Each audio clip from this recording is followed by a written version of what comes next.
Pessoal, já me apresentaram? Meu nome é Alexandre, tá? Eu trabalho nesse mundo de cerveja há umas boas décadas, né? A piadinha clássica é desde o século passado, né? Então, realmente, desde 96 eu estou enfiado aí em Brahma, Coca-Cola, Eisenbahn, quando ela surgiu, e depois não teve mais jeito de sair, né? Vocês são do segmento, vocês sabem bem como é esse negócio. É, Mais recente é estranho dizer, mas desde 2013 a consultoria Sudlager, né, ela foi montada e ela está aqui para ajudar vocês. Né, a gente tem feito um trabalho, né, até bastante orgulhoso e é por isso que a gente está aqui hoje, né, podendo estar conversando com vocês, podendo falar um pouquinho sobre como é um comercial, desmistificar algumas coisas clássicas, como você achar que o cara tem que ser só o bom conversador, o cara que tem um bom passeio dentro dos PDVs, das redes de supermercado. Não, a gente precisa muito mais do que isso, né? E talvez isso eu nem precise convencer vocês, né? Até fazendo uma palhinha antes de começar a passar os slides, etc. Diria até que a nossa conversa hoje aqui talvez seja fazer uma costura entre uma série de informações, experiências que vocês já vivenciaram, já estudaram, alguns já testaram algumas coisas, mas isso não ficou organizado, não ficou uma linha de raciocínio lógica para vocês. Então acho que isso é uma das coisas que eu quero fazer hoje aqui. Eu quero amarrar algumas pontas para vocês entenderem como poder praticar isso na cervejaria, como poder tirar proveito de uma equipe comercial. Parece que é muito grande, né? Às vezes é uma pessoa só, mas para poder tirar proveito de um trabalho comercial bem feito, tá? Então, não quero aqui inventar a roda, eu quero, na verdade, que vocês entendam quais são as peças que vocês podem trazer para viajar melhor nesse tema, tá? Esse aqui é um pouquinho de Sudlager. Não vou ficar falando da empresa aqui agora, vocês podem visitar a gente ali na esquina. A gente bate um papo bem longo daí sobre Sudlager, tá? Mas a gente não está desde ontem no mercado, a gente está há bastante tempo trabalhando nessa brincadeira, tá? É, Nosso tema vai partir por 4 tópicos. E eu acho que aqui é bom ter bem em mente, porque os 4 juntos é que funcionam. Tá? Se eu fizer só um e não fizer os outros 3, não funciona, vai ficar manco. Tá? Se eu fizer um mal feito, vai ficar manco. Né? E se eu fizer só apagando incêndio, né? Às vezes eu faço um, às vezes eu faço outro, e daí não sei o que, não vai chegar no resultado que tu precisa. Tá? Então, posicionamento, canais, disciplina na área comercial, e sempre revisar o plano ou o caminho ou para onde você está indo, são 4 tópicos que eles não podem ficar separados. Tá? Fiquem à vontade para bater as fotos, fazer vídeo, o que vocês quiserem, tá? Mas no final eu só vou pedir para vocês darem um print ali num QR Code, a gente vai mandar as palestras para vocês mesmo, tá? Então o PDF aqui depois ele vai completo para quem mandar um oizinho para nós lá, tá bom? Um a um. Tá? Vamos começar pelo posicionamento, tá? O que é essa história de posicionamento? Posso fazer uma pergunta para vocês antes de eu disparar aqui? Vocês sabem o que é posicionamento de marca? Levanta a mão aí quem está meio confortável. Temos poucas pessoas, tá? Então, vou fazer a segunda pergunta, mas aí, né, já tem uma parcela pequena. Quem conhece posicionamento? Quem sabe o que é? Pratica. Você consegue fazer esse posicionamento chegar no vendedor, chegar no PDV, chegar nas suas redes sociais? Né? Levantou a mão, é extremamente difícil. Tá? Então, vou pegar não vou pedir para vocês fazerem nenhum depoimento, mas tem 2 aqui que levantaram a mão mais confiantes, só no olhar aqui a gente já vai ter certeza. É fácil? Não é. Esse que é o X da questão. A gente fala de posicionamento em vários lugares. Tá? Em várias palestras, tu vai ver isso em vários temas. E tem um monte de gente que escreve posicionamento. O cara vai lá, tu contrata ele te ajuda, faz um posicionamento. O que adianta se tu não usar ele? Pô, Alexandre, mas o posicionamento não é isso, não é só para eu saber a minha empresa, botar às vezes num quadro, num slogan, é muito mais que isso. Ah, o posicionamento é como a tua empresa vai ser lembrado pelo consumidor. Para que isso tenha um efeito, para que ele consiga diferenciar você de um concorrente, às vezes saber que ele pode pagar alguns reais a mais por você ou não, ou trocar de loja porque ele não encontrou a tua, para ir atrás da tua cervejaria, isso tem que estar bem certinho dentro da cabeça dele. Tá? E é um trabalho do comercial fazer isso. Aí a gente falou aqui de posicionamento, vocês provavelmente concordaram comigo com essa importância, etc. Se o teu comercial não sabe fazer essa comunicação, ou porque não tem, ou porque ele não está sendo orientado, acho que ficou meio óbvio que o teu posicionamento não vai chegar no consumidor final. Né? Então a gente tem logo de largada um probleminha bem sério. Vamos lá. Posicionamento, que nem vocês ouviram minhas falinhas curtas, é uma maneira do consumidor lembrar de você. Tá? Lá no último slide desse conteúdo tem um conceito um pouquinho mais formal, vamos dizer assim. Mas eu quero dizer um pouquinho mais do porquê do posicionamento. O ambiente de negócios não é fácil. Tá? O ambiente de negócios ele tem oportunidades, eles têm ameaças, eu tenho as minhas capacidades, né? E eu tenho os meus objetivos. Né? Isso também não é uma coisa misteriosa. Tem muitos de vocês aqui provavelmente com cervejarias do mesmo tamanho, podendo produzir a mesma quantidade. Às vezes em cidades muito similares umas das outras. No entanto, eu tenho certeza que tem objetivos de sócios, objetivos de donos distintos, com as mesmas capacidades, se a gente fosse traduzir pelas essas características que eu citei. Tá? Então até isso é diferente. Quando você bota tudo isso num caldeirão, tem que sair alguma coisa útil para o consumidor final. Né? A parte de oportunidades, a gente foi beneficiado, vamos falar bem sério.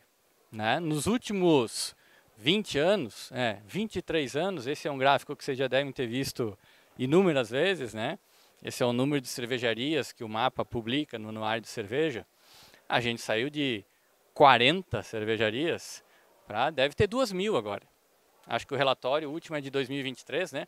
2024 não sei se está na mão ainda, mas eram 1.800 e tantas cervejarias.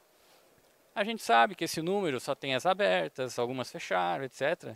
Gente, mesmo assim, a empolgação para abrir uma cervejaria é um indicador de que o mercado estava sempre muito aquecido. A quantidade de rótulos é absurda. Né? Saiu de algumas centenas para quase 5.000 rótulos no mercado.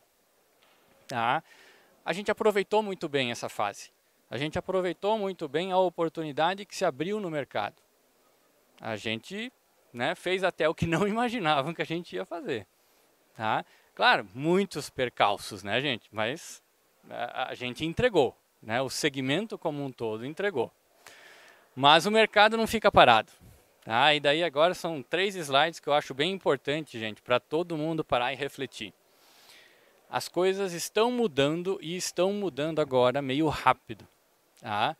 Alguns anos atrás, sempre que falava de cerveja sem álcool ou menos álcool ou algo do gênero, o nosso olhar para isso, me corrijam se eu estiver errado, mas eu acho que o de quase todos era meio cético. Né? Não, cerveja sem álcool, beleza, precisamos ter, mas não vai ser relevante, não vai ocupar espaço do mercado. Não é o que está acontecendo. A responsabilidade que já vem há alguns anos em relação ao consumo de álcool, ela é um fato hoje. E se a gente for parar para ter um experimento, aqui dentro a gente tem um totem ali que é só bebidas sem álcool. Ele não está abandonado. Ele está cheio, igual os outros. Então, essa questão da responsabilidade, ela chegou. E isso impacta as nossas vendas. A questão de saúde é outra, que é até difícil acompanhar. Estou falando pelo meu exemplo. Para quem tem mais de 40, 50 anos, tu olha para essa relação da sociedade, da turma mais nova com a saúde, você tem que se esforçar para compreender como eles pensam. porque eles realmente são mais responsáveis nesse aspecto. Eles não querem mais um produto que simplesmente deixe eles alegres ou que tenha simplesmente sabor. Eles querem alguma utilidade naquele produto, querem alguma funcionalidade. Ano passado eu visitei, saio daqui esse ano, vou visitar São Paulo na Natural Tech. Eu fiquei impressionado com o tamanho da feira no ano passado, a quantidade de produtos voltados à saúde que estão saindo e sendo lançados e conquistando um público gigantesco.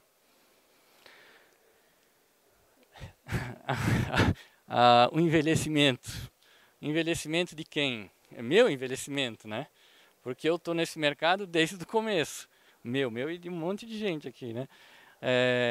São 20 anos.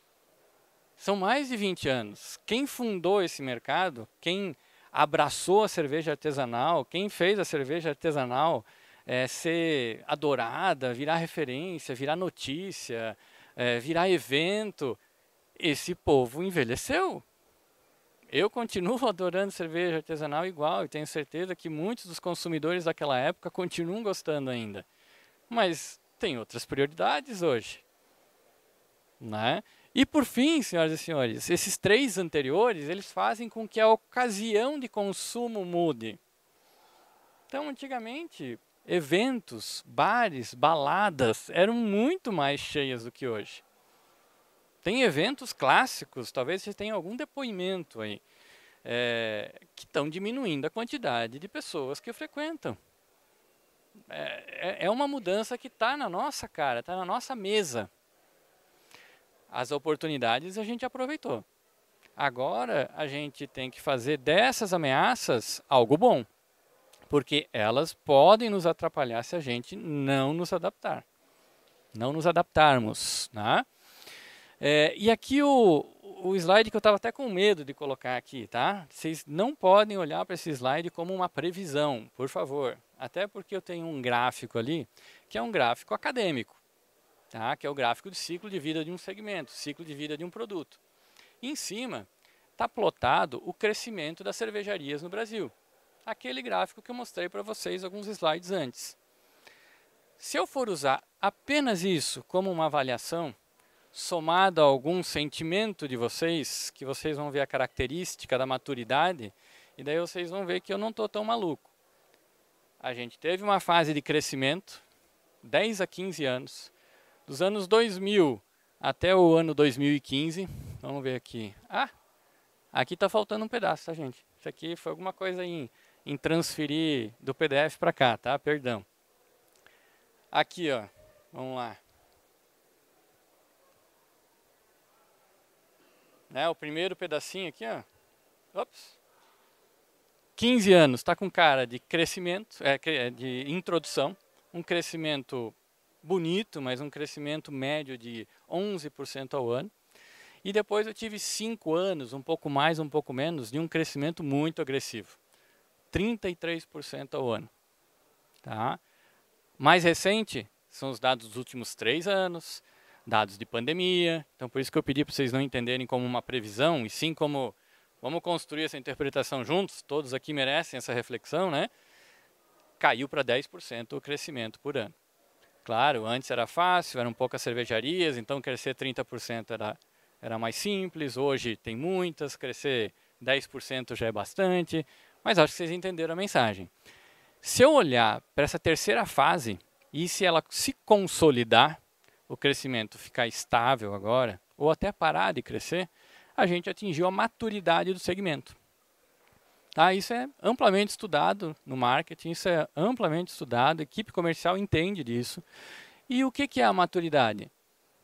Não tem mais compra fácil. Não tem mais. Eu não vou mais ser comprado, eu tenho que vender.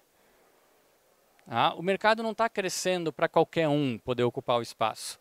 Eu tenho que mostrar para o consumidor que eu tenho espaço na geladeira dele. Concorrência super acirrada, margem de contribuição super apertada, e a partir de agora, se for assim adiante, eu estou trabalhando com marca, posicionamento, eu preciso ter isso, e eficiência em gestão. Porque se eu não tenho mais liberdade de remarcar preço, aumentar, né, lançar produto inovador, eu preciso economizar dentro de casa. Eu preciso cuidar da minha margem dentro de casa. E eu preciso ter marca para, eventualmente, quando eu descobrir uma oportunidade de um produto relacionado à saúde, quando eu descobrir a oportunidade de um produto relacionado a novas ocasiões de consumo, eu ter marca forte o suficiente para ela poder entrar, ser aceita e eu cobrar um pouquinho mais por ela e aumentar meu preço médio. Tá? Então, esse slide ali que eu acabei de apresentar, somado àquelas ameaças anteriores, é a defesa que eu preciso fazer para vocês, é mais do que suficiente que a gente precisa de posicionamento, que é o primeiro degrau para eu construir uma marca. Né? Os nossos dois colegas aqui que já fazem, eles sabem que isso é um start e depois é um trabalho contínuo. No nosso tema de hoje, o posicionamento serve para eu treinar vendedor, para eu treinar a equipe de vendas, para eu fazer a matriz de objeções. Quando ele for visitar um posto de gasolina, quando ele for visitar uma rede de supermercados, quando ele for visitar um bar, ele tem que estar na ponta da língua qual é o argumento que ele usa para convencer aquele comprador a botar o nosso produto e não outro. Tá? Então, o posicionamento que eu estou mostrando aqui, ele serve para a questão de comunicação em redes sociais. Mas para nós, hoje na conversa, ele é ferramenta para a equipe de venda. Tá? Eu falei que ia ter um slide formalizando um pouquinho o que é o posicionamento. Né? Da maneira mais simples possível, é somar a tua proposta de valor com o segmento que tu escolheu. Então, você escolheu trabalhar com um determinado tipo de público. Tem diversas maneiras de fazer essa descrição. Você vai identificar um problema que esse pessoal tem e vai entregar valor para esse pessoal para que esse problema seja minimizado, sanado e assim por diante. O somatório dessas duas coisas é o posicionamento. Se a gente conseguir traduzir lá a proposição única de valor, né, que é o USP, aquilo que a gente realmente gostaria que o vendedor nunca esquecesse, show de bola, porque daí a gente deixou na mão dele uma maneira de se diferenciar de fato. Pô, Alexandre, mas assim parece fácil, né? Aí, eu vou dizer para vocês que com certeza não é. São 1.800 e tantas cervejarias, provavelmente a gente já passou de 2.000. Fora uma série de outros produtos substitutos, outras bebidas alcoólicas, outros concorrentes no mercado. Como que tu vai conseguir ser o único em alguma coisa? Parece até piada quando falam isso pra gente, né? Porque vocês também ouvem isso em palestras, em leituras, etc. E é por isso que é difícil. Não vamos ser ingênuos, a gente não vai encontrar algo único por um longo período de tempo, ou algo único que abranja todo o universo geográfico. Talvez você encontre algo único na cidade onde você está trabalhando. Durante um período, até um concorrente chegar lá e fazer igual a você. Claro, você cria algo único, duradouro, difícil de ser imitado. Eu conheço esse discurso, mas a gente sabe que isso não é tão simples de alcançar. Tá? Primeiro tópico, faz sentido? Posicionamento. Não dá para esquecer. A gente tem que partir daqui. Tá? Vamos lá, vamos falar sobre canais agora. Se eu sei o que o meu produto vai levar para um determinado segmento, agora eu preciso escolher como fazer chegar até lá. É isso que a gente fala de canais de distribuição, de vendas e distribuição. Quais são os clássicos? O super ultra resumo, né? Atacado, que são os nossos distribuidores. Em outras palavras, é aquele cara que tem o foco de venda para o varejo. Aí dentro do varejo, acho que vale, mesmo no nosso super resumo, falar de dois grandes tipos diferentes, que é o pequeno varejo, e eu estou juntando aqui o on-trade e o off-trade, né? Seja é o bar, é o restaurante, é a lojinha, é a conveniência. Separar ele das redes, que também é conceitualmente é um varejo, mas pequeno varejo e redes de supermercado é muito diferente. E tem a própria indústria, que posso chegar no consumidor final direto. Tá? Cada um desses personagens tem necessidades diferentes, tem vontades diferentes, estilos de trabalho diferentes. Apesar do meu posicionamento ser lá para o consumidor final, esse que a gente acabou de descrever, eu vou ter que agradar cada um desses personagens se eu for trabalhar com eles. Eu vou ter que ter uma política comercial específica, voltada para trabalhar com os distribuidores. diferente do varejo, diferente das redes. Pô, Alexandre, está sendo óbvio agora, né? Então tá bom. Qual de vocês aqui decidiu de maneira consciente ou, vamos dizer assim, planejada, trabalhar com supermercado ao invés de distribuidores? Eu não estou dizendo quem trabalha mais com um ou com outro. Estou perguntando quem fez essa decisão de maneira consciente, estudada. Foi uma decisão. Ou foi só uma oportunidade que foi aparecendo porque ou você conhecia a rede, ou você encontrou um vendedor que era bom em um canal de distribuição. Tem alguém que fez esse planejamento? Estou gostando, estou gostando. Isso é uma decisão que tem que ser tomada. Parece óbvio, né? Porque eu falei para vocês que tem que estar personalizado, a política comercial tem que estar personalizada para cada um desses personagens. Beleza, mas por que tem que estar personalizada? Porque eu tenho que saber o que ele vai me entregar e eu vou tomar a decisão qual é o meu foco. Tá? Então deixa eu caminhar um pouquinho nos slides para fazer a ilustração. Mas esse aqui é a forma mais simples de ilustrar o que são os canais de distribuição. Eu tenho diversas formas de chegar no consumidor final, que é para quem eu faço o meu posicionamento, que é o tópico 1. Tá? Ele está aqui na pontinha, o nosso consumidor final. Eu posso ir direto até ele. Né? Como que a cervejaria faz isso? Ela tem eventos, ela faz o e-commerce, ela pode ter uma loja, ela pode ter um restaurante. Várias maneiras diferentes de atender o consumidor final. Eu posso vender para um atacado, que esse sim vai vender o delivery, por exemplo. Tá? Estamos falando de nomes conceituais, né? Então, porque aquele distribuidor de delivery, às vezes ele é até meio um varejo, né? Mas enfim, ele pode estar fazendo isso. Ele pode também ser um distribuidor de visitar, ou de food, do segmento de bares e restaurantes, né? E daí ele vai atender o varejo, que então vai atender o consumidor final, e assim por diante, isso não preciso ficar me repetindo. Supermercados, margem de contribuição apertada. Custos altos, né? Eu tenho que bancar coisa.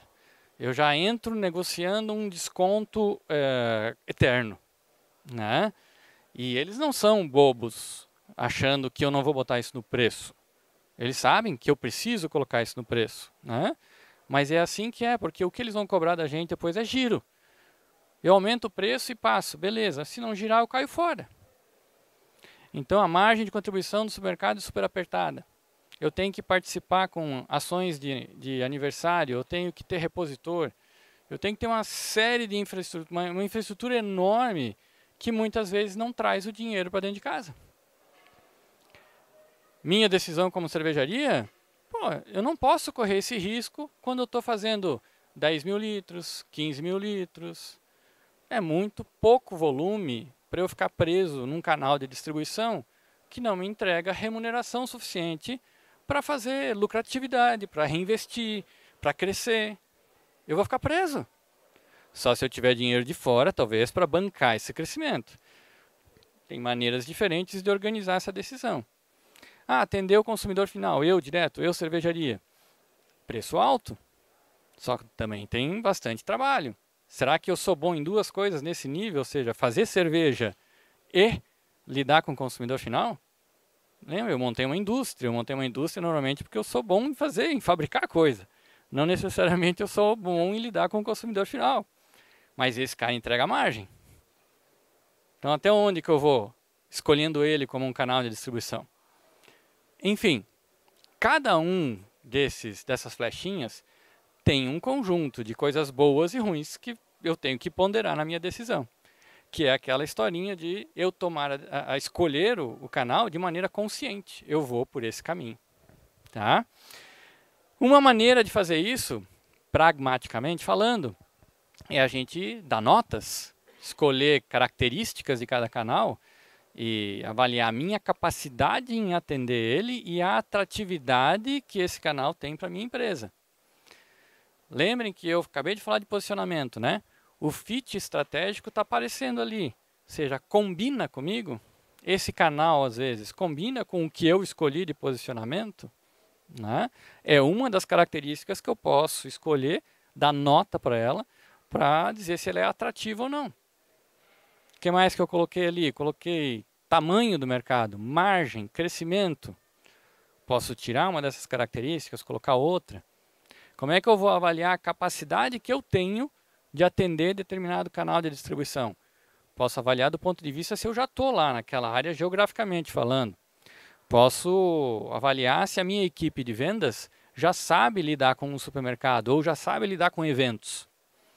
Eu dando nota para tudo isso, fazendo uma ponderação, eles vão cair num gráfico 2x2, vamos dizer assim, onde eu vou ter quadrantes.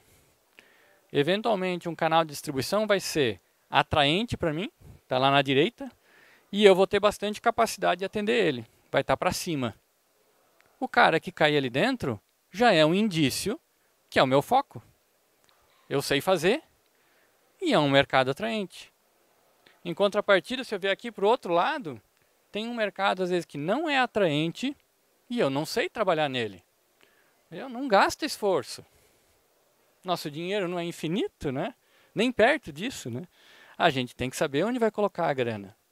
Vamos investir em equipe, vamos investir em estrutura, às vezes, para chegar lá, para fazer ações, para fazer introdução no mercado que combina conosco. Tá? Da mesma maneira, tem os dois outros campos, né? Que o mais legalzinho, vamos dizer, talvez seja esse da direita de baixo, que é um mercado atraente, mas eu não tenho capacidade. Então é quase como se fosse assim, toma vergonha na cara e aprende logo. Né? Traz conhecimento para dentro de casa, contrata equipe para te ajudar. Mas se o mercado é atraente e só falta você aprender a trabalhar com ele, faca e o queijo na mão quase. Por outro lado, tem um mercado às vezes que é arriscado, que é aquele que tu sabe fazer, por isso tu trabalha nele, porque ele é natural para você, só que ele não é exatamente atraente para ti. Ou porque não é estratégico, ou porque ele dá margem apertada. Então esse você tem que ficar observando para ver até onde você vai nessa história. Isso pode ser ruim para você no médio e longo prazo. Tá? A escala de 1 a 5, eu só deixei ali para... Normalmente a gente trabalha com essa escala para dar notas. Tá? Deixa eu ver, acho que eu consigo ir e voltar, né? Deixa eu falar só da personalização, daí eu já volto nos outros 2 slides, tá? Sabendo qual é o meu canal foco, eu preciso personalizar aquela historinha do começo desse grupo, né? O que eu tenho que personalizar? Tem o clássico preço, o clássico serviço e também as condições, né? Então, eu vou decidir como que vai ser a tabela de preços, eu vou decidir ou me adaptar se tiver prazo maior ou menor, posso pensar em discussões sobre exclusividade, sobre que tipo de atendimento, frequência, etc. Mas eu também tenho que pensar sobre o mix, que é o número 1, que daí talvez muita gente aqui já sabe meio naturalmente que tem tabelas distintas para cada canal.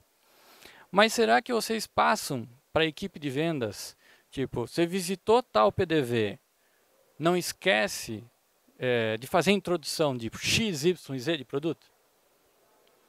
Tem foco, tem sucesso. Se você botar o produto errado num PDV certo, talvez você perca esse PDV certo.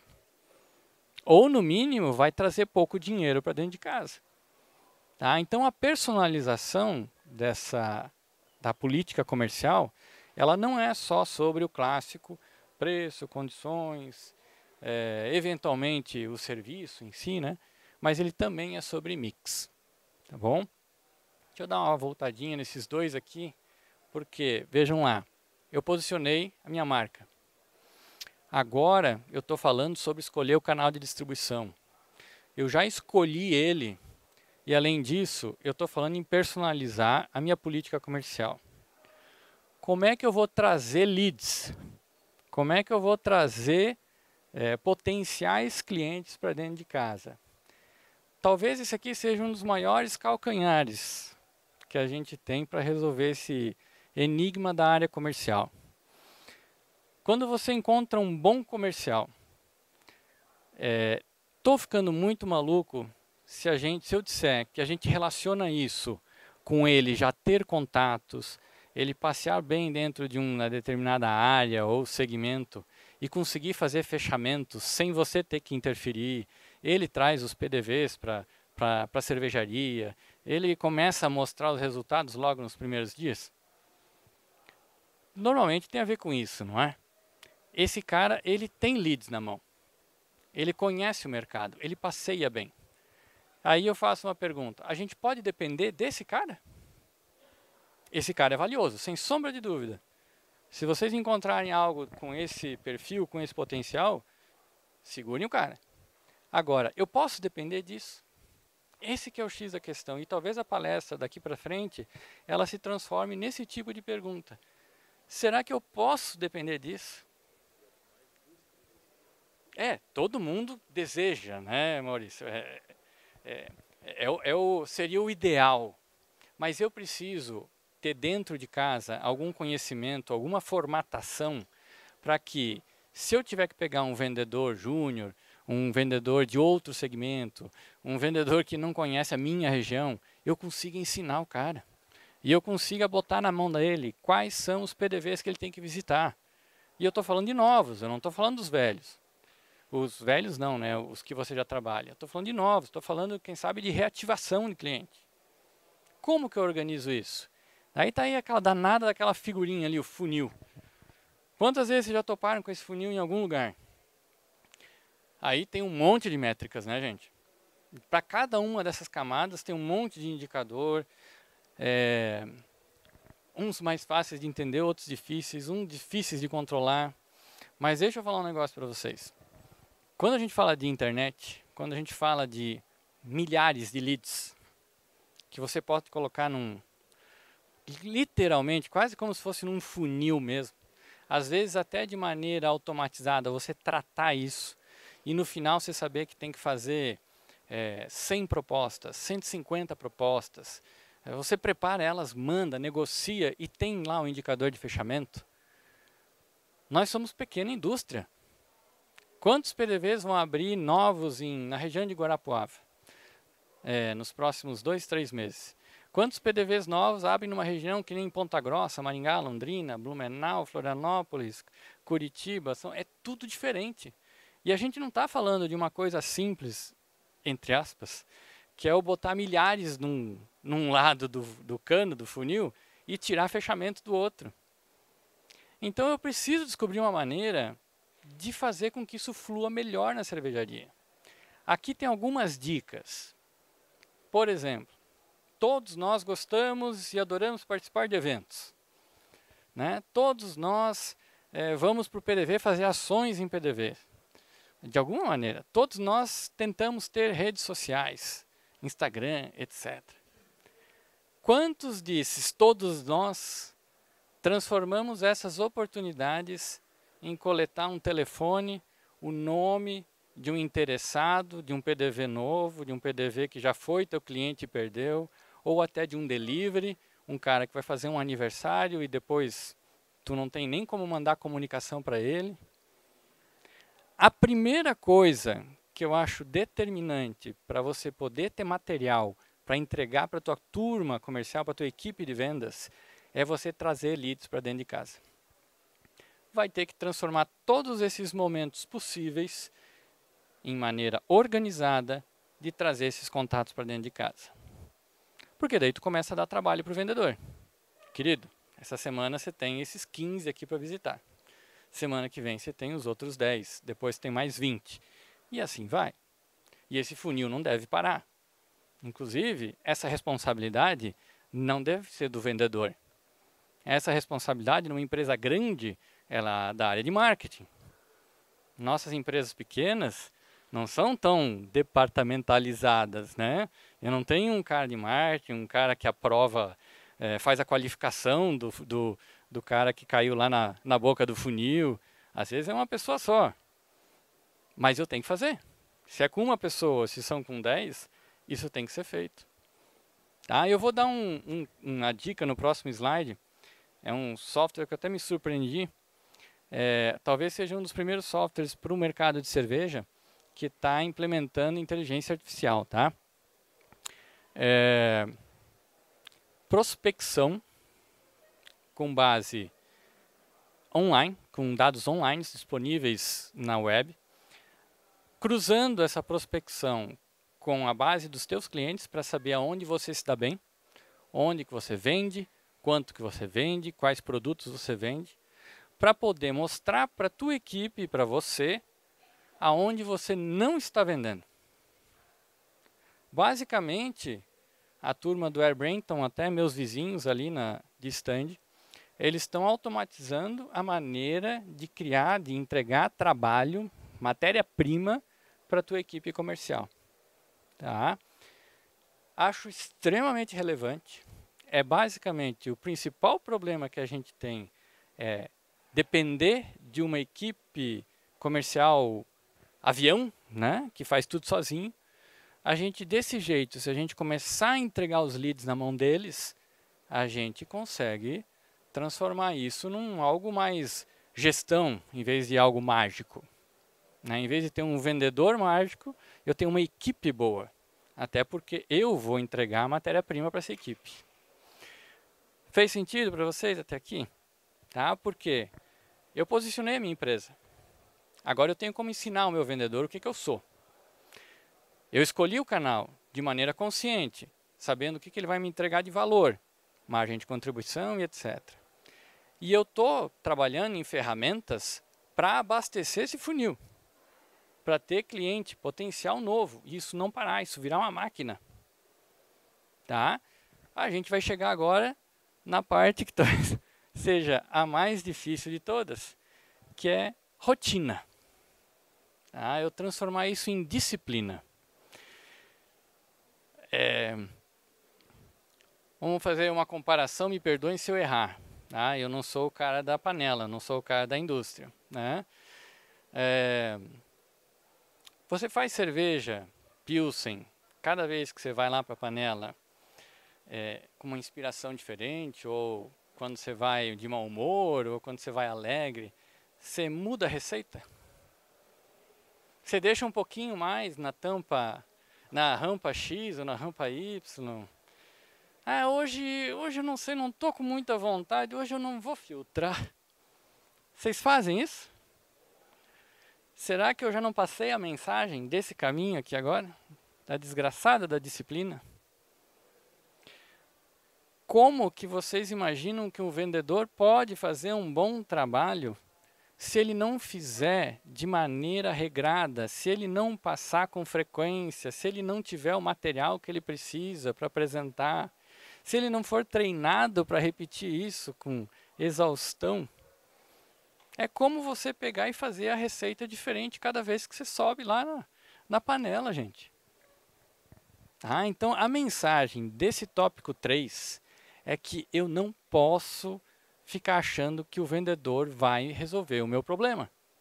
Eu tenho que treinar ele e fazer com que ele fique disciplinado a ponto de resolver o meu problema. Então, já de largada, é treinamento.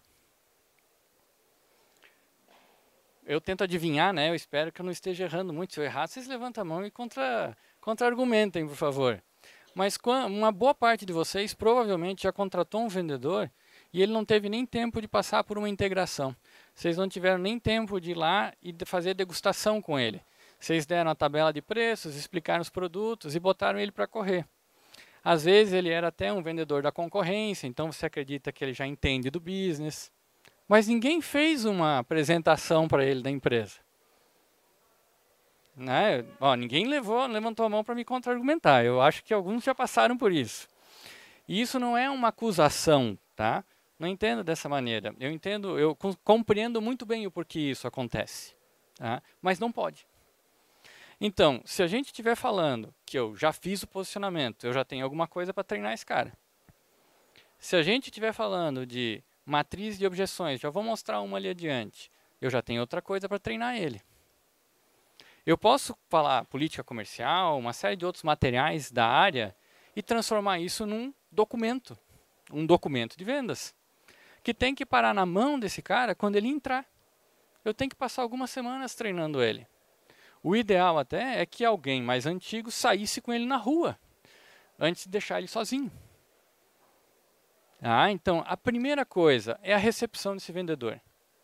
Posicionamento é o start. Vamos falar de uma matriz de objeções, um exemplo bem simples ali adiante. E, se possível, um playbook completo do material, da documentação comercial da empresa. Depois, o que a gente vai ter aqui, gente? É o treinamento constante. Esse treinamento constante é aquele treinamento que não é formal. Eu tenho reunião com os vendedores, nesse momento eu vou tentar relacionar aquela conversa com o meu playbook. Eu vou relacionar, você viu essa objeção que ele te fez? Ela está aqui, ó. Vamos melhorar essa descrição? Vamos melhorar o nosso material de recepção do vendedor? Quando tu faz isso, começa a linkar algo que já está produzido com aquelas reuniões de rotina, tu tem um ganho fantástico, porque tu está treinando ele o tempo todo. Rituais, eu vou falar ali na sequência também, né? E aderência aos materiais a esse tema aqui que eu estava puxando agora.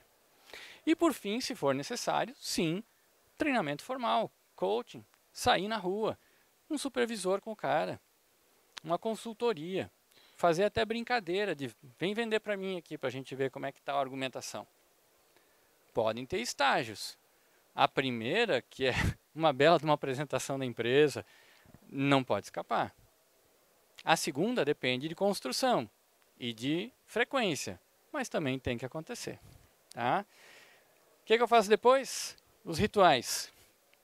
Tem uma história antiga minha, né? Eu não era da área comercial quando trabalhei na Brahma, mas acompanhei eles, eu ficava do lado. E eu nunca mais vi, infelizmente, outra cervejaria fazendo igual. Talvez não na mesma proporção, isso deveria acontecer, mas parecido sim. Todo dia de manhã o vendedor estava lá para conversar com o supervisor.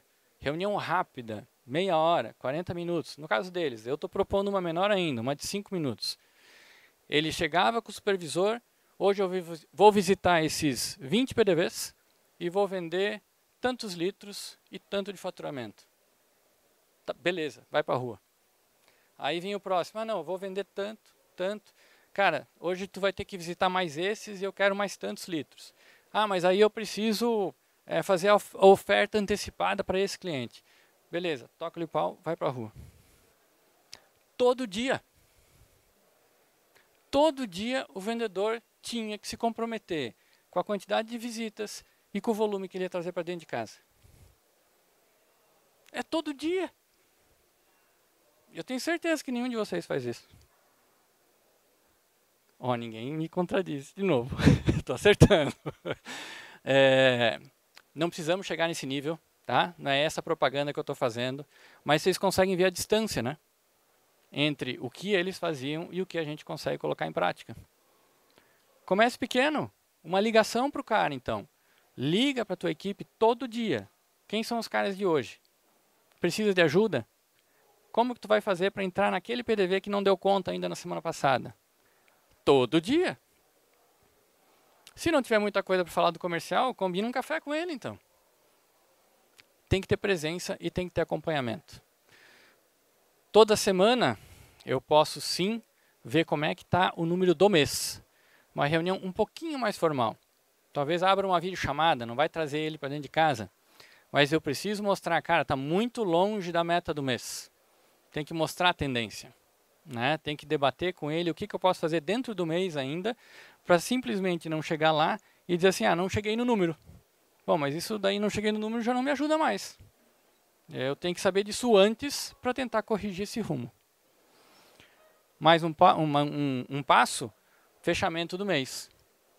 Né? Tem até quem seriam os responsáveis, vamos dizer assim, por tocar cada uma dessas reuniões. Tem que passar régua, tem que dar premiação por meta atingida, tem que cobrar quando a meta não foi atingida. Né? Meta nem está aqui na nossa lista de conversa, mas é super importante fazer meta coerente. Se você não faz coerente, você não pode cobrar. Né? Tem que ser real a meta, tem que ser atingível. Né? Porque você tem que ter poder depois de criticar o cara se ele não entregou o volume. Se tu faz algo surreal, né? Algo nada baseado no dia a dia, não vai ter cara de cobrar no final. Né? E por fim, claro, ação estratégica. Aí tem empresas que fazem a cada 3 meses, a cada 4 meses, mas aí tem que olhar se o ano está indo bem. Daí eu não preciso estar com o vendedor, às vezes, aí é uma questão mais de conselho, mas é quando o conselho está olhando a área comercial. Tá? Matriz de objeções, que eu descrevi que ia dar uma palhinha, né? Esse é um dos materiais que deveria estar na mão do vendedor. Tá? É uma metodologia simples, essa dos 4 R's. Posso construir de maneira diferente essa matriz de objeções, mas esse texto aqui é o que melhor explica essas 4 fases. Primeiro, admita e crie empatia com a reclamação do PDV, do comprador. Segundo momento, faz uma relação com algo que possa te ajudar na tua venda. Para, às vezes, ou mudar o foco dele para algo diferente de fato, ou mostrar que o que ele está descrevendo não é exatamente realidade, porque acontece muito. Feito isso, tu vai mostrar uma solução. E quando você mostra uma solução para essa nova perspectiva, você conseguiu fugir da objeção. E você tem chance de, reconfirmando, fazer a venda. Qual que está escrito no texto lá? Ninguém de vocês ouviu isso, né? Meu amigo, teu preço está alto. Né? Essa é uma das principais. Vendedor safo, né? Sim, nosso investimento, né, unitário, não é nem mais preço, né? Nosso investimento unitário é maior. Né? E ele compreende, eu compreendo, o vendedor falando, né? E eu compreendo que preço é um diferencial forte na hora da escolha.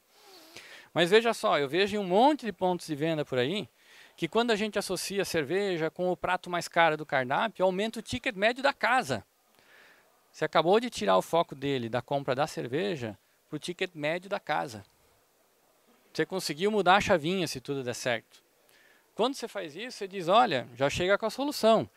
Essa e essa cerveja, com esses pratos caros teus, tenho confiança que podem te trazer mais ticket. Além disso, eu vou te dar material e treino tua equipe. Podemos vir semana que vem aqui? Agora, é bonitinha essa história, né, gente?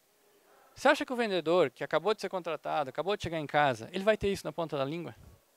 Nem a gente tem, às vezes, quando vai falar com o PDV, com o comprador. Isso tem que ser treinado.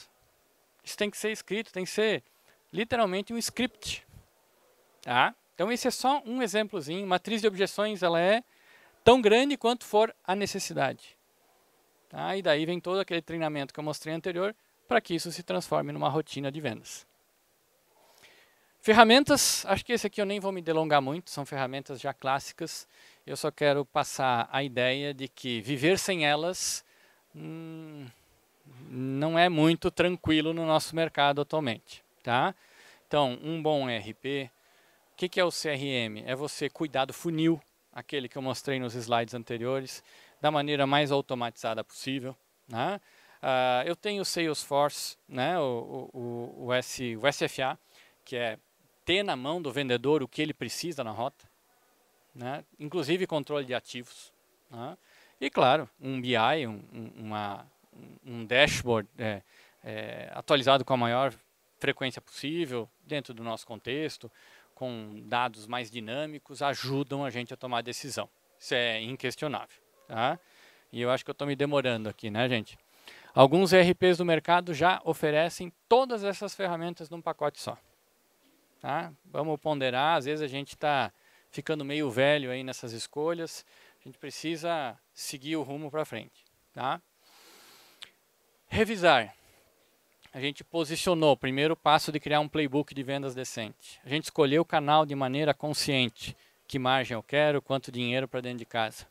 E eu tenho uma estrutura, uma rotina agora para manter os vendedores no ritmo, disciplinados, né? Fazendo a Pilsen sempre igual, né? Se é que vocês me entenderam, né? Agora eu tenho que revisar isso a cada período, porque aquelas ameaças que eu coloquei lá no começo, daqui a pouco vão ser outras. Né? E aquela maturidade, daqui a pouco vai ser outra coisa. E a gente tem que estar se adaptando. E eu vou fazer o clássico PDCA, né? Que quando eu estou planejando, eu estou fazendo o posicionamento e estou criando, escolhendo meus canais. Quando eu estou executando e checando, eu estou botando a disciplina para funcionar, que é o nosso grupo anterior agora. Só que eu tenho que ter um momento para corrigir alguma coisa que não está no rumo. Tá? O que eu tenho aqui de correções? De ferramentas que me ajudam na correção. Né? Esse é um BI da Sudlager, que a gente ajuda os clientes a operar, implantar e etc. Eu não consigo mais viver sem hoje. Tá? Não sei quantos de vocês já atuam com ele, mas uma equipe comercial hoje, sem esse acesso fluido a dados, ela não desempenha tão bem. Tá? O que mais que a gente tem aqui? Essa é uma metodologia de planejamento estratégico e execução chamada OKRs. Tá? Alguns de vocês já devem ter ouvido falar. Do mundo de planejamento estratégico, ela é a metodologia mais simples, né? Justamente para não botar carga demais em cima das nossas empresas pequenas. Mas ela trabalha em 3 níveis. Tá? Vamos ver se eu consigo apontar ali. Aqui, ó.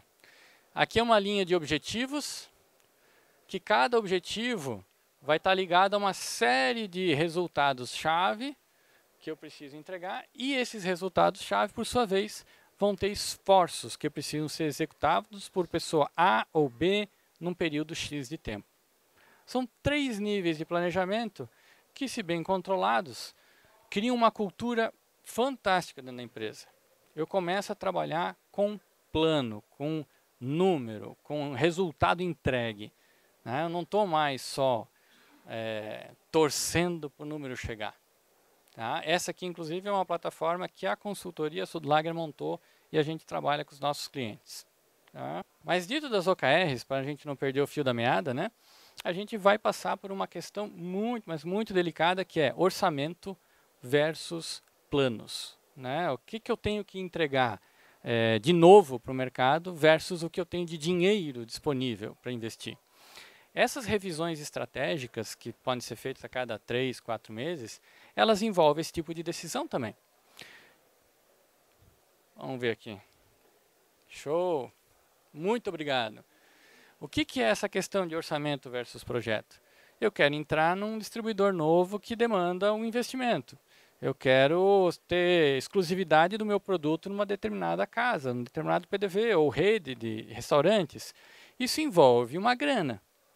Eu preciso saber se essa grana existe. Pô, Alexandre, mas a gente não tem que ser ousado, não tem que... Né, eu sou empreendedor, preciso fazer o negócio crescer. Eu concordo com você 100% e vou dizer outra coisa. Eu conheço empresas que quebraram quando cresciam. Tá? É esdrúxulo falar isso? Faz sentido, né? Para quem não faz sentido, vou dar um exemplo muito simples. Cada 10 mil litros, 20 mil litros que você coloca nessa conta, é capital de giro que fica preso lá. É um dinheiro que não vai sair da empresa. Em longo prazo ele vem em forma de lucro, mas é um dinheiro que você teve que colocar, que nem colocar um tanque de fermentação novo. Então, o crescer, o investir, também tem que ser planejado. Porque se em algum momento faltar o caixa, tu vai ter que ir no mercado e os juros, né? É um tema que eu não preciso detalhar aqui, né? Vai comer toda a pequena margem que você tem lá para trabalhar. E eu acho que se eu deixei de falar foi a questão do cliente e mix, a revisão de cliente e mix. Vocês viram uma matriz 2x2 antes lá, onde a gente decidia o canal, né? É estranho dizer isso, mas a cada período eu deveria avaliar se tal cliente continua sendo bom para mim. Será que não é melhor diminuir o ritmo dele até? De fazer ele comprar menos? Se vocês fizerem um pente fino na lista de clientes, eu tenho uma convicção grande que uma boa parte de vocês vai encontrar cliente que está dando prejuízo. Tá? E isso a gente pode fazer aqui. É uma dualidade bem simples aqui. A gente está falando de margem e volume. Imagina um cara que dá uma margem muito pequena e um volume alto. Se esse negócio se descontrolar, tu acumulou prejuízo. Se tu não cuidar desse tipo de cliente com o maior detalhe possível, tu vai perder dinheiro, vai trabalhar, suar, vai fazer a melhor cerveja do mercado e tu vai perder dinheiro. Assim como você perde com o produto também. Né? É muito comum a gente fazer uma distribuição de custo entre linhas de produtos para clientes. Então tem barril de chopp, lata, PET, vidro. Cada um carrega um pouco mais do custo da empresa para ser competitivo, etc. Se tu perder a mão desse mix, tu vai trazer prejuízo para dentro de casa. Então, além de, né, você olhar as OKRs, além de você ver os resultados gerais, né, com os dashboards, fazer essa avaliação de orçado versus realizado para ver o que está sobrando para poder investir, tem que revisar de vez em quando até quem é o cliente que eu quero permanecer, qual é o produto que tem que permanecer. Tá? De grande indústria, né, não é o nosso caso, mas de grande indústria, é muito comum eles terem metas de renovação, inclusive. Esse ano eu quero renovar X% da minha linha de produtos.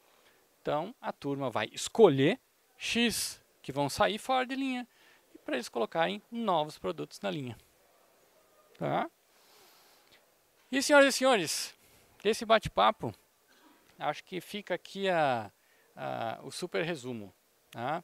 Ano passado eu vim falar aqui, a gente falou sobre preços, e talvez seja uma mania minha, mas eu acho que é uma mania acertada, né? É um processo. Tá? Fazer preço, como eu falei com vocês no ano passado, era um processo. Cuidar da área comercial, fazer com que ela se estruture e seja capaz de crescer igual, constante, trazendo fechamentos, também é um processo. Posicionamento, canalizar, né, achar os canais corretos, disciplinar essa turma toda e as atividades e, no fundo, revisar se eu estou no caminho certo de tempos em tempos. Tá? Acho que vamos abrir para perguntas agora, gente. Acho que sim, né? Se bem que... acho que é, né? Agora temos perguntas, né? Show de bola. Pessoal, vamos fazer o seguinte. Só eu prometi o PDF para vocês. Então, quem quiser ali mandar um oizinho no WhatsApp, tá? A gente, não vou dizer imediatamente, mas entre hoje e amanhã a gente está mandando o PDF para vocês, tá? Eu agradeço bastante vocês virem ouvir o Estranho no Ninho aqui, né? Acho que é a única palestra de gestão aqui no mundo de cervejeiros, tá? Fico feliz com a presença de vocês. Estamos à disposição no stand, tá? Adoraria receber vocês para a gente conversar um pouquinho mais lá. E fica abertos a questões, tá bom, gente? Alexandre, primeiro, parabéns pela palestra aí. Realmente algo fora do que o cervejeiro está acostumado a ouvir, né? Mas bem, você falou ali bem no início da palestra sobre as bebidas não cerveja, né? Assim como você falou da Naturaltech, ano passado também tive a oportunidade de passar por lá e me espantou porque de verdade eu fui pela Brasil Brau e a Naturaltech, por fim das contas, estavam com umas 4 vezes o tamanho da Brasil Brau. E realmente é algo fortíssimo ali, está vindo com força. Então as cervejarias que, veja assim, né, que ainda tem essa barreira de não se voltar para a questão da saudabilidade, das bebidas mais funcionais, realmente até pela questão do retorno, né? Questão de retorno é muito mais interessante. Então eu quero só trazer esse incremento aí, né?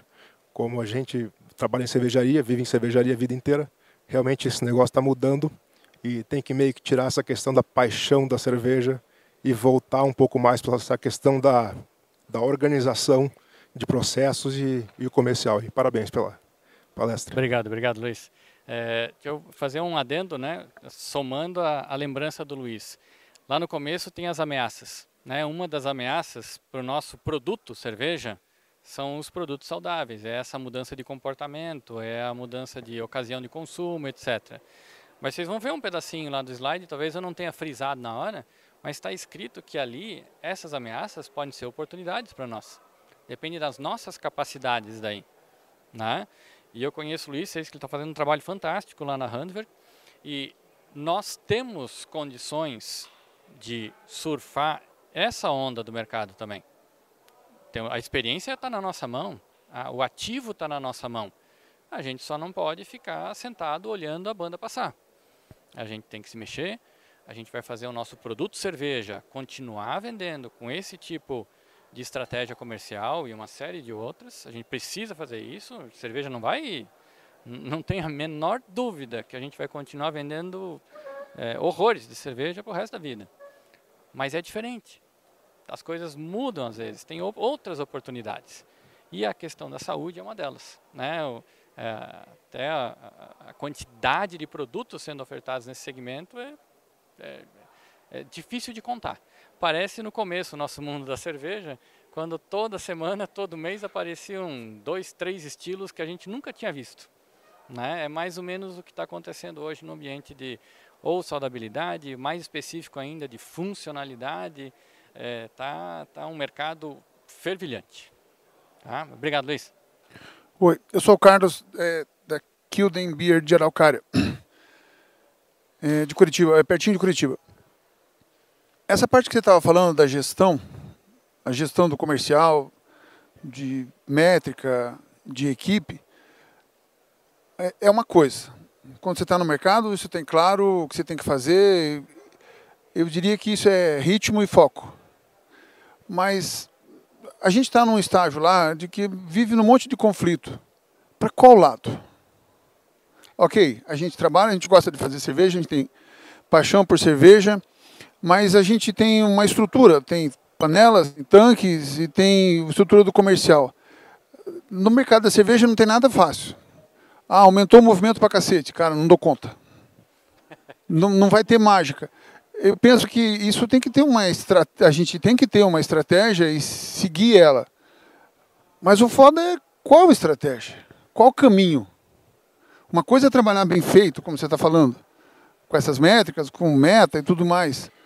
Cara, mas eu estou correndo muito pro lado certo, será? Os caras estão trabalhando pra caralho, mas um mercado que estão se matando e tem outro mercado que talvez seja bom.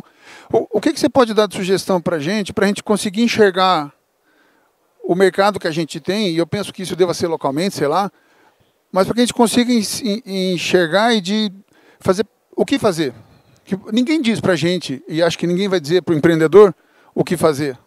O mérito é meu e os boletos também. O ônus e o bônus, né? Obrigado pela pergunta. Deixa eu fazer ver se eu entendi bem a tua dúvida. Até quando vai bem é difícil, porque daí lota a tua casa. Falta tanque, falta barril e etc. Né? Gente, esse é um desafio, esse inclusive que você está descrevendo, esse é um desafio clássico nosso. Né? E ele não tem uma solução. Né? Cada cervejaria, cada local vai ter que encontrar uma solução para este problema de parte boa. Né? Mas deixa eu te falar sobre os desafios de hoje, aquilo que está sendo difícil de executar hoje. Vamos supor que eu não consiga fazer tudo isso que eu apresentei hoje, né? Não tenho, às vezes, todas as ferramentas, ou não consigo disciplinar minha equipe de vendas. Veja que se eu tivesse que abrir mão de tudo, ou escolher uma coisa, abrir mão do resto aqui, eu escolheria a decisão sobre os canais como o principal. Se você puder fazer uma análise um pouco mais detalhada, um pouco mais pragmática, de quais são os canais ideais para a tua empresa, se você tiver que escolher, eu faria essa parte. Porque mesmo que você faça mais ou menos, pelo menos você está fazendo sempre no caminho que traz dinheiro para dentro de casa. Compreende a lógica? Eu deveria fazer tudo, desde o posicionamento até a revisão. Mas se eu encontrar o canal certo para mim, aos pouquinhos eu vou encontrar esse caminho. Por que eu não posso dizer qual é o canal certo para você? Porque, infelizmente, não tem um. Então, vamos lá. Como decidir o canal, né? Como decidir o canal? É tipo isso, né? Isso, então, mas vamos lá. O canal, uma das maneiras que eu propus da gente escolher o canal aqui é ponderar ele. Eu tenho que dar as notas de atratividade e eu tenho que dar as notas de capacidade. Então, não vamos falar de notas, vamos falar de avaliação. Eu, pragmaticamente, tenho que decidir qual é o canal que me traz dinheiro. Posso olhar meus resultados, minhas notas fiscais, meu preço médio de um determinado canal. E, ao mesmo tempo, eu tenho que olhar de maneira crítica para dentro de casa para dizer qual desses mercados eu sei trabalhar. O supermercado ele me traz volume, mas tem gente que não sabe trabalhar com o supermercado. Ou não quer. Às vezes é uma decisão fit, uma decisão estratégica. Eu não diria o canal, assim, eu diria o mercado. Porque você está no mercado, você já está lutando, mas será que eu estou no mercado certo? Como é que eu enxergo isso melhor? Mas daí estamos colocando em questão a cerveja em si. É que talvez eu esteja só usando um termo que para ti talvez você traduz de outra maneira. Porque quando eu falo canal, eu estou falando do tipo de segmento clássico que a gente atende, né? Seja ou varejo com foco, ou o atacado como foco, ou até direto no delivery como foco, né? É isso que eu chamo de canal, sabe? Daí eu não tenho um PDV só, eu vou ter uma infinidade de PDVs que compõem esse canal. Porque eu penso que uma cervejaria tem muitas possibilidades de modelos de negócios diferentes. E essa infinidade é uma merda, porque você pode decidir tudo e você pode decidir errado, ou você pode acertar. E eu compartilho do fundo do meu coração esse sentimento com vocês. E você está falando algo que é perfeito. Todos esses canais estão abertos. E é por isso que a gente tem que fazer algumas contas de dinheiro. Porque às vezes não é só pelo gosto, às vezes eu tenho que fazer aquilo que vai trazer o dinheiro para dentro de casa. Né? Claro, se eu tenho uma decisão clássica de posicionamento, a minha marca tem que ser construída de maneira XYZ, talvez eu tenha que abrir mão do margem durante um período porque eu estou construindo uma marca. Né? Mas eu tive que escolher né? A resposta para você. Eu escolheria o descrever o canal. Encontrar aquele canal que vai fazer o modelo de negócio, tu vai ter que adaptar o teu modelo de negócios àquele canal. É diferente trabalhar com delivery, com PDV, com atacado, isso né, é o natural. Mas escolhendo esse canal, eu sei que eu estou trazendo dinheiro para dentro de casa. Aí a briga fica pelo quanto eu tenho que trazer para dentro de casa. Né? E não às vezes atacando todos, um traz o dinheiro e o outro perde. Aí eu atinjo o volume e cadê o resultado no final do mês? Né? Eu gostaria de ter uma resposta um pouco mais certeira, assim, um dardo. Mas não tem, não tem. Até porque o mercado ali, Araucária, tu falou, né? Sim. Araucária vai ser completamente diferente de Porto Alegre, que vai ser diferente de São Paulo e assim por diante, sabe? Sim. Então, mas voltando que eu estou convicto nisso. Se você tivesse que escolher daqui da minha palestra, um para começar, um para fazer, escolha bem o canal. Escolha bem o canal e vai ampliando. Eu não abro mão do posicionamento, né? Mas eu estou sendo bem pragmático que nem você agora. Sim, mas qual posicionamento, né? Isso, então, aí é um outro trabalho, né? É. Mas se tivesse que escolher uma das atividades aqui para você fazer, é o canal. Tá bom? Gente, mais alguma perguntinha? Opa, temos... Agora o homem do microfone vai ficar com fôlego, vai ficar aqui. Deixa eu já passar para vocês. Eu tinha prática assim, recomendaria algum sistema de CRM, especialmente pensando em empresas bem pequenas e com pouca capacidade de investimento inicial? Eu não vou recomendar nome, eu vou recomendar o que tu deveria olhar, tá? É a integração com o teu sistema atual. Eu acho que é fundamental. Pode ser o mais simples possível até. Se ele ficar integrado com o teu sistema atual, com o teu ERP, com o teu sistema de gestão, tu bota menos trabalho dentro de casa. Né? Empresa pequena é o foco. E se você tiver um funil daquele jeito que eu botei, gente, funil tem milhões de fases, tá? A criatividade é uma coisa fantástica. Se você tiver um com aquelas 4, para quem não faz nada, já está ótimo. Tá? Volto a dizer, tem alguns que já estão dentro do ERP. Tá? Exatamente. Alexandre, Heloísa, Cervejaria Latitude 20 de Ouro Preto, Minas Gerais. Você trouxe um pouquinho de uma visão da maturidade do setor, da maturidade do mercado, e a gente tem uma geração vindo aí que não bebe álcool. Se você pudesse dar algum palpite para onde que esse mercado vai estar migrando do ponto de vista bebidas funcionais, refrigerantes, com menos açúcar, numa forma um pouco mais disruptiva, chás, você acha que quem que vai abocanhar esse mercado da geração Z? Então vamos lá, vou fazer uma resposta para me salvar também, tá? Que essa foi complicada. Eu somaria uma coisa muito importante aqui na história, que até foi uma conversa de hoje de manhã. Não sei se é por falta de demanda, ou por falta de vontade, ou porque já estava ganhando dinheiro com outra coisa. Vocês façam a lista ali. São pouquíssimos os produtos que estão na prateleira do supermercado com álcool ou sem álcool. Agora vamos falar um pouco mais até do sem álcool, né? Que realmente são gostosos sem depender do açúcar. A maioria absoluta conquista o paladar do brasileiro médio porque está lotado de açúcar. Agora, eu tenho uma sensação de que se eu entregar algo saboroso, E a gente se esforça para fazer as nossas coisas. A gente entende de misturar fruta, a gente entende de lidar com fermentação. A gente tem uma capacidade que muitos outros mercados não fazem nem ideia do que a gente faz. Para fazer um produto bom, com baixa caloria, sem açúcar adicionado, eu acho que está aí o caminho. Funcionalidade é quase uma pílula. Se eu fizer uma coisa gostosa e quiser colocar a funcionalidade dela, está pronto. Então, eu acho que o X da questão aqui vai ser a gente seguir no caminho do que a gente sabe fazer muito bem, que é produto bom, produto de qualidade, produto saboroso, mas ter uma linha maior de opções sem álcool. E daí, talvez, em algum momento, que nem o Luiz até chamou a atenção, a gente até nem faça cerveja. Mas a cerveja sem álcool, com baixa caloria, sem glúten, que a gente fica ouvindo isso e parece uma coisa vã, não é mais. Não é mais. Realmente tem gente bebendo isso. Vou dar um exemplo pessoal, gente. Minha mãe fez uma cirurgia, queria que eu fizesse supermercado para ela, porque ela não ia poder sair de casa durante um tempo. Aí ela pediu, minha mãe bebe muita cerveja, tá? Talvez mais do que eu. Ela pediu, meu filho, traga 2 caixas de cerveja normal e 2 caixas de cerveja sem álcool. Eu nem sei o que aconteceu com ela, eu tenho que fazer uma reunião para entender o que mudou na cabeça dela. 72 anos. Então, vai acontecer, vamos pegar esse barco, vamos transformar a ameaça em oportunidade. Acho que essa é uma das mensagens nesse segmento. E sabor. Tem que ser saboroso. Vou estender, perturbar vocês aí na hora da cerveja. Eu fiz um tour grande na Alemanha ano passado.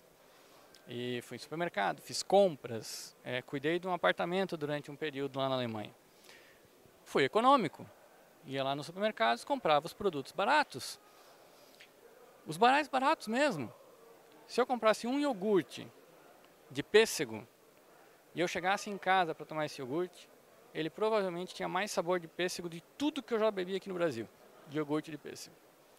Se eu comprasse um refrigerante, um pão de algum sabor prometido na embalagem, quando você abria aquele produto, ele entregava. Não é que nem os nossos chocolates aqui no Brasil. Não é que nem aquele iogurte que é só rosa. Entende? Que sabor, tu nem sabe que sabor tem ali dentro. Então, eu acho que fica aí um depoimento, até um misto agora, depoimento pessoal, de quando a gente for ousar na ampliação dessa linha, vamos continuar fazendo baita produtos. Não vamos fazer coisa só nas pressas ou alguma coisa para tapar um buraco. Tá?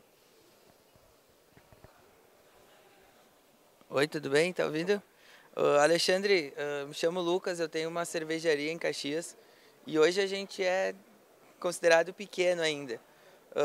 A gente tem algum conhecimento do material que tu passou aqui, só que hoje é inviável para nós contratar a tua consultoria.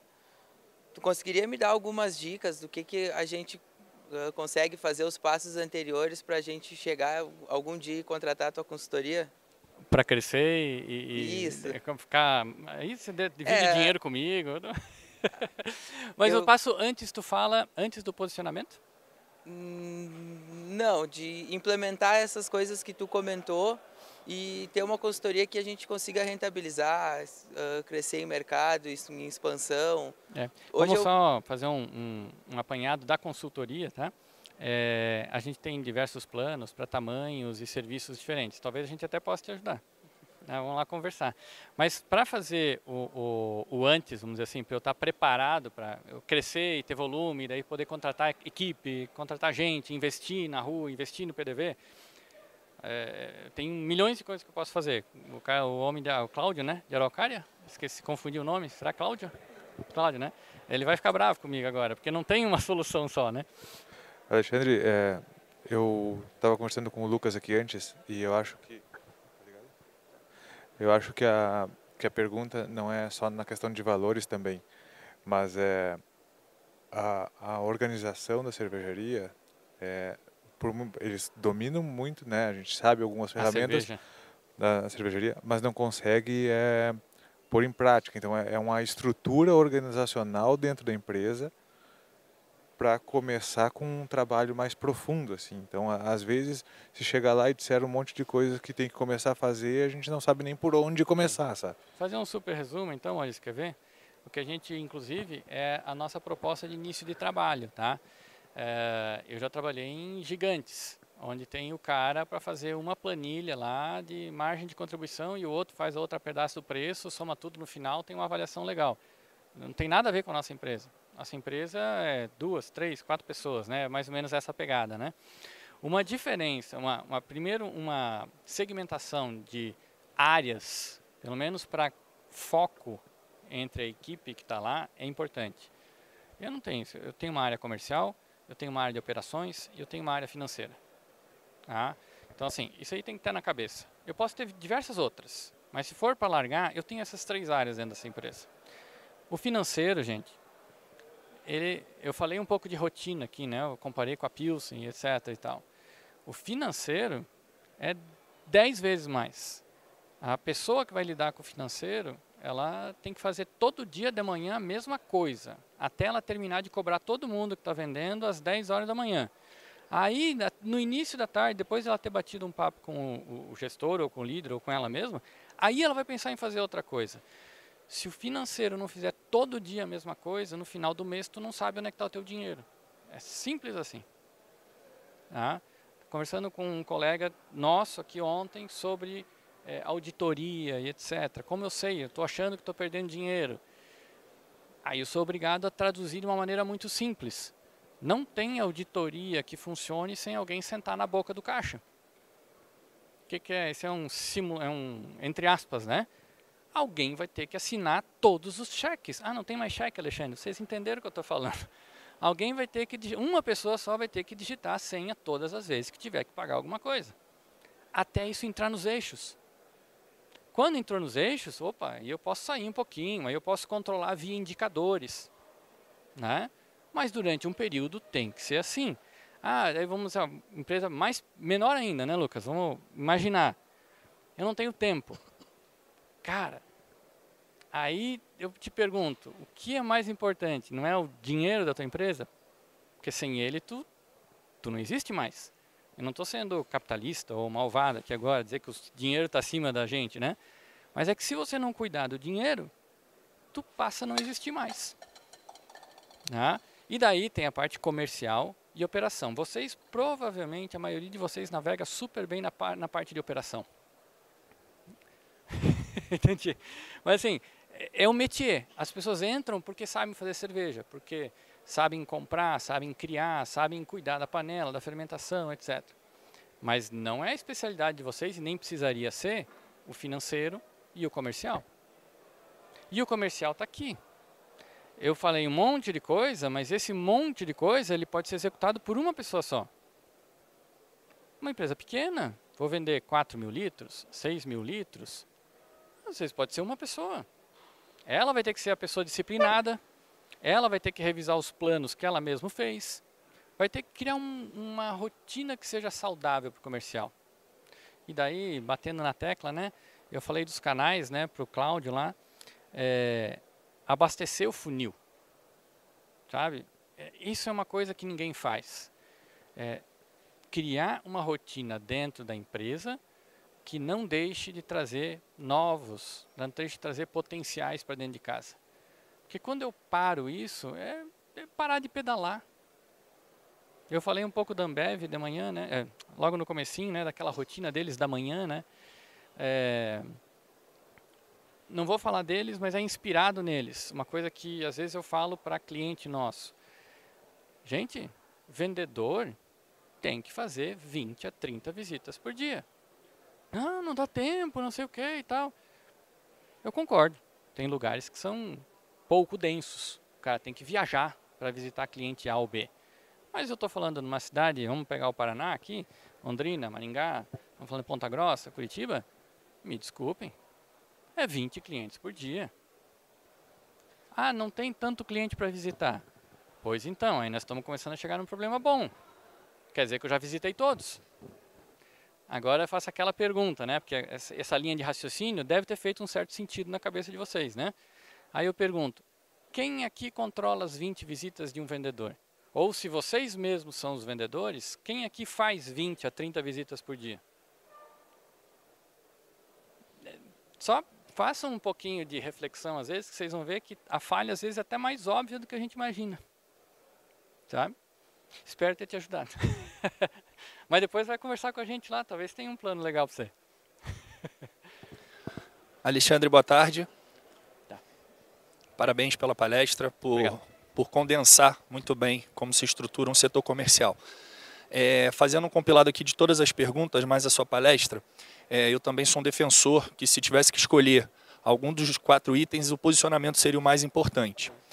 E a pergunta dela foi muito pertinente, porque eu acho que a grande preocupação que ela tem que ser olhada, antes mesmo de se pensar na produção, de se pensar na estrutura comercial, é a gente pensar sim que essa geração ela não consome álcool. Isso é mais do que uma ameaça, é um risco real para o mercado. E se a gente volta para o posicionamento, você que teve essa oportunidade de estar na Brahma, na Ambev, enfim, e hoje tem essa consultoria, como você acha que a cerveja deve se posicionar para não perder esse mercado? Porque se a gente está falando da Natural Tech, que está trazendo a ampliação do mercado saudável, como é que a cerveja vai se posicionar nesse mercado dentro do Brasil, por exemplo, que é o 3º maior produtor de cerveja do mundo, são 15 bilhões de litros de cerveja produzidos em 2024, como que se torna um mercado perene diante dessa ameaça através do posicionamento? Muito obrigado. Você me lembrou de uma coisa que eu deveria ter falado antes.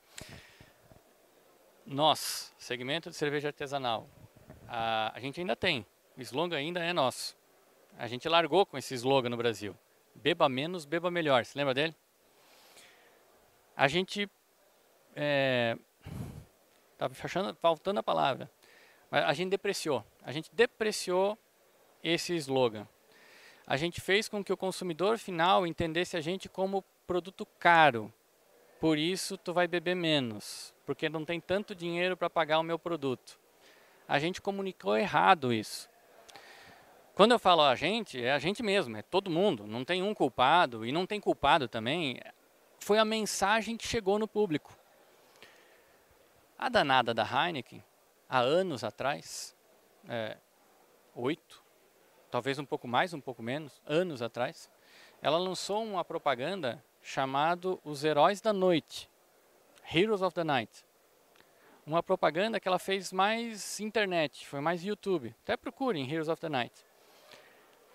A Heineken botou uma propaganda na TV, no YouTube, onde o consumidor de Heineken negava o produto. Eu acho ela, depois dá um pulo lá que eu acho essa propaganda. Moral da história, a gente vai ter que ser corajoso. A gente vai ter que dizer para o consumidor ser responsável com o nosso produto. A gente vai ter que mostrar para ele que cerveja é cultura, não é embriaguez. Que cerveja é sabor, não é quantidade. Se ele tiver que pagar mais ou menos, etc., aí é uma outra briga nossa. Mas a gente vai ter que ser mais corajoso do que a gente foi, porque a Heineken passou nossa perna. O slogan era nosso antes. Deem uma olhada em 2009, tem um YouTube das cervejarias americanas. Fantástico. Era um caldeirão de amizade, de gente trabalhando junto, etc. Acabou, se evaporou. Aqui a gente ainda tem um gostinho aqui quando a gente na agrária.